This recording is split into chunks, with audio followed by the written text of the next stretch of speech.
Imagine a sensor that uses zero power while on standby, then wakes up only when it's needed. At Northeastern University, Zepsor technologies are revolutionizing how smart devices interact with the world, efficiently, intelligently, and sustainably.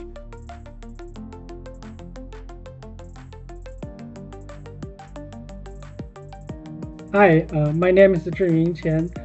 I'm a research associate professor at Northeastern University, as well as the co-founder and CTO of Zepsor Technologies.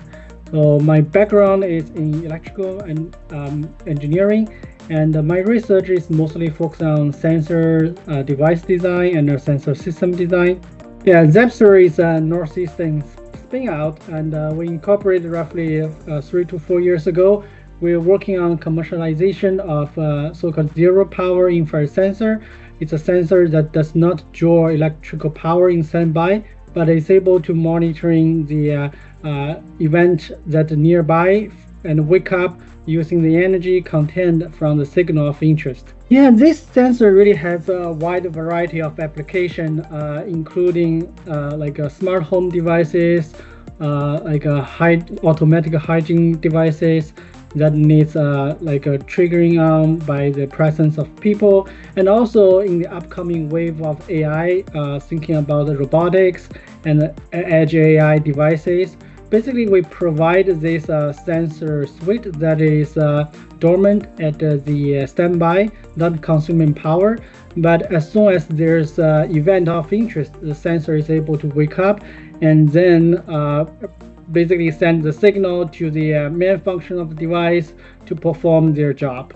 Example can be like the smart door locks that is turn on the screen or turn on the camera when the user approach. So I would say in a nutshell, we provide like environmental wellness to the future electronic system with much lower power consumption, so making the people-machine interaction safer and also more convenient.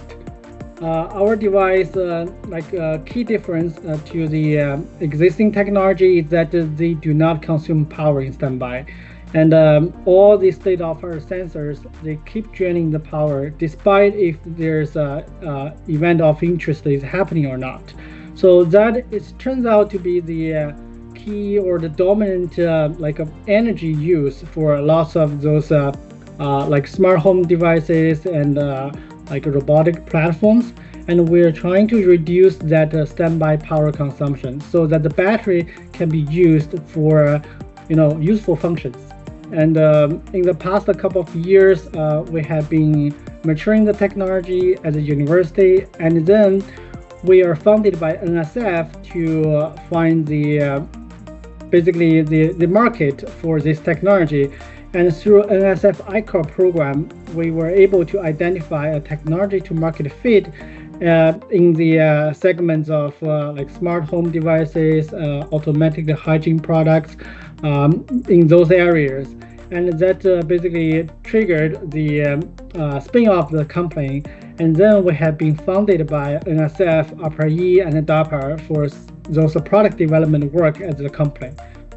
Yeah, we're looking for connections with potential customers, and also try to explore the application of this technology beyond the the sectors we have already mapped out. We talked about those consumer electronics applications, and we're also trying to understand if this technology has DoD applications, potentially for some government applications. We thought about using this to detect a file and could help with the early detection of white file in the on the West Coast, things like that. But we haven't been able to put together a business plan for those kinds of applications. And we think we would like to talk to, for example, the utility companies, grid companies. Those are particularly interested in those kinds of topics. So that's basically connections with potential customers for this technology. Another aspect would be obviously the funding. So this technology takes a lot of investment on from the lab to the foundry transfer, and we have already started that, and we expect to raise more funding in the future. CRI first of all got the patent secured. That when we were still working on the research side as a university. So we have, I believe, 3 to 4 patents. The first one, the basic patent, was secured back in, I think, 2020. And then we filed full-on patent applications, and some of them has been recently awarded. And we also had a license agreement with the university, and we have the exclusivity to basically work on the product development based on the IPs as a university. And aside of that, we got some initial funding on the university side. That time was called a GAP fund, I believe. That was funded through CRI to help researchers to basically develop the technology towards commercialization. And I think we were probably the first cohort among those first cohort received that funding. That has been very helpful.